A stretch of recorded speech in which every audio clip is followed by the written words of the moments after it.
This one's the Procco 2030. And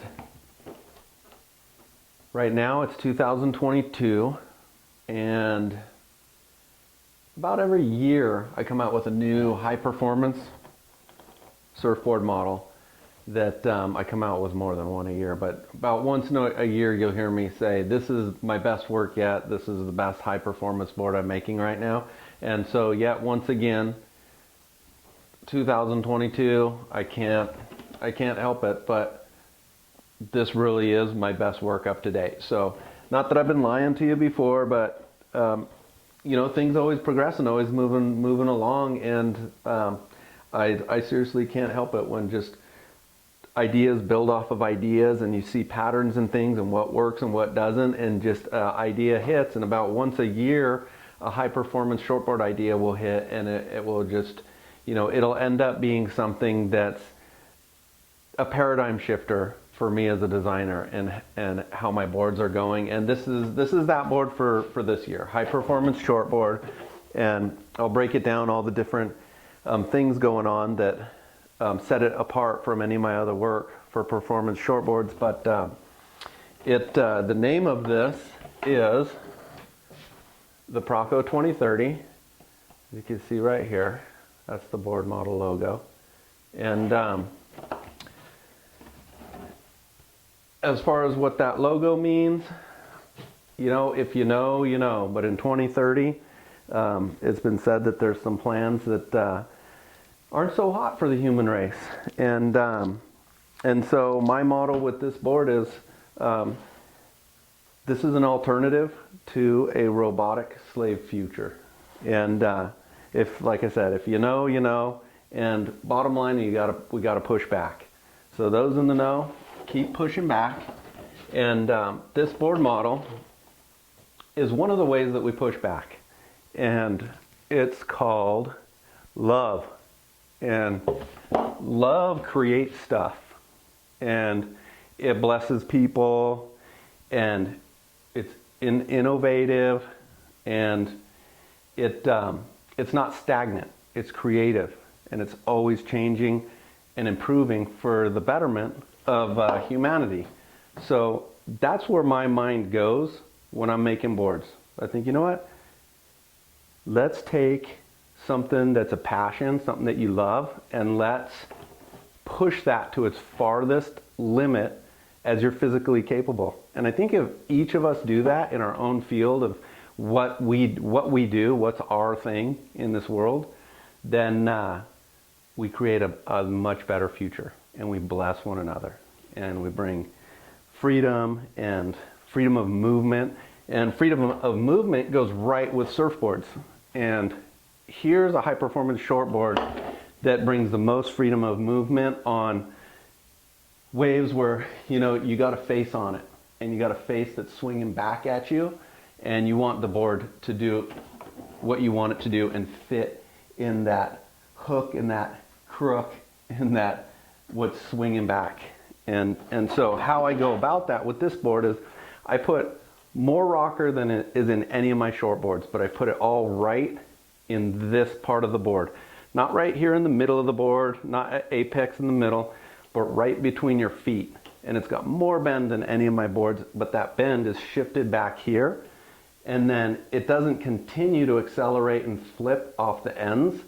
It has more of a straight run. So it's kind of a pretty normal, like power surfer's rail line from here back, but it's got the most bend right here. So it's a board for air guys, power guys, speed guys, pocket guys. It's a loose board. It's controlled release. It will hold a rail through a turn, but it'll also go up. And that's probably the biggest part of thought that went into this board, is just a board that will come off the bottom, hold its speed, cover more yardage without having to like kind of eat around the corner. I'm sick of seeing that. Is come out from behind the whitewater, lay it over, have the board create a lot of drive, accelerate through that, cover about, you know, 4 to 5 more feet than a typical boardwear cover.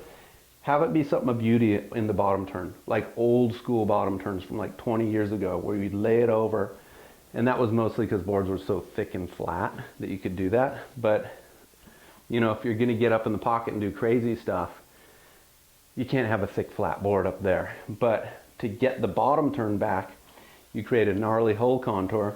And so the thought process is drive around that corner off the bottom, cover more territory, and then come back up under, actually punch through the lip this way, and then do your turn that displaces and pushes the back of the wave out and releases the fins, but you still got a big spray going, like a power surfer spray.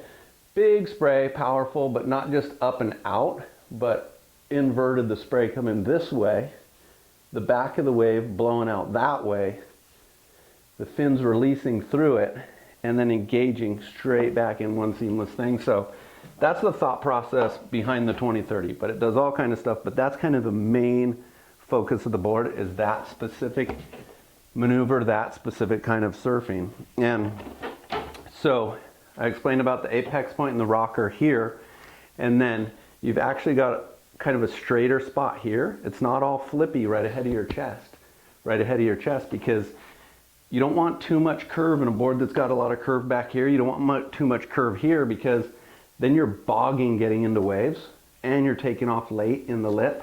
So you don't want a recovery board. You want something that still is like into waves early, but then when you go to turn it, drives through and operates almost as if there's a, like, imagine like a huge marble right here, and I don't know, there's one of those board, Indo boarder, I don't know what they call it, but there's that one board where it's a big round thing and you can practice surfing on it. This hole is kind of like that. It's like a big marble or a big ball bearing, and so it rotates off of that, and that ball bearing is right in between your feet. So that's what goes into the 2030. And as far as the concaves go, it's a different concave setup too. Most boards, you'll have like a single to double, or a single to inset double, or you have a single to deep single. And I talk to people all the time when we're going over boards and stuff, and people that I haven't been working with for a long time that are new to getting a Proctor. A lot of times what I'll hear is they'll go, oh, a single to double works for me. The deep singles, those just don't work for me. Or vice versa. I really like a deep single concave. Single to doubles, they're a little too neutral for me. And kind of those two camps. So a desire of mine in this board model was to kind of like bring the camps together, unite the tribes. So this, it has the best of both worlds. So whether you're a front-footed surfer, back-footed surfer, or you're, somebody that's like, this is what I've always ridden, this isn't operating off traditional principles. So it's not one of those boards that fits in either of those camps. And here's why. What I've done, and if you can kind of see in the light here, but what I've done is, I explained that stringer line rocker and how that is, but then I got a shallow single concave, runs a single that's pretty even, but then it gets really dug out.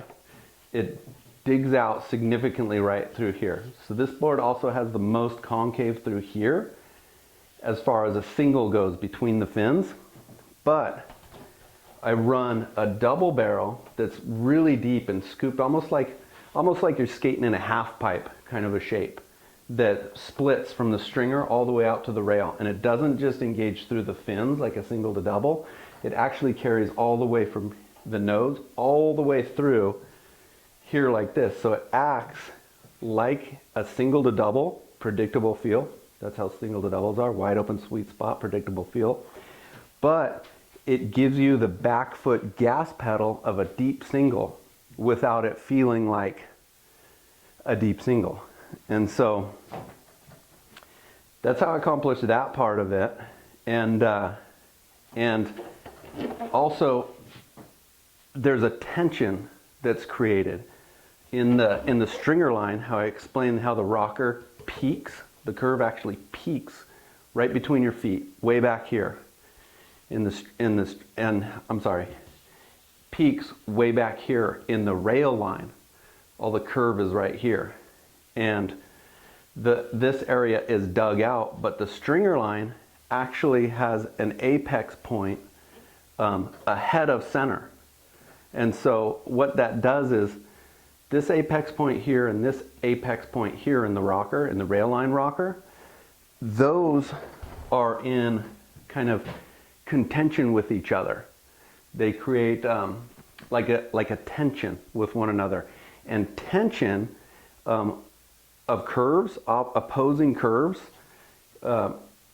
in boards and in water, what that translates to is energy and life and drive, because tension in the design actually breaks the tension of the water surface and releases the power that's under the surface. So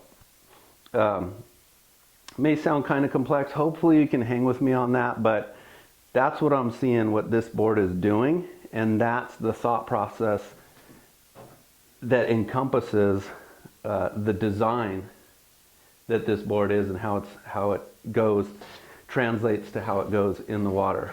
So that's the Procco 2030, and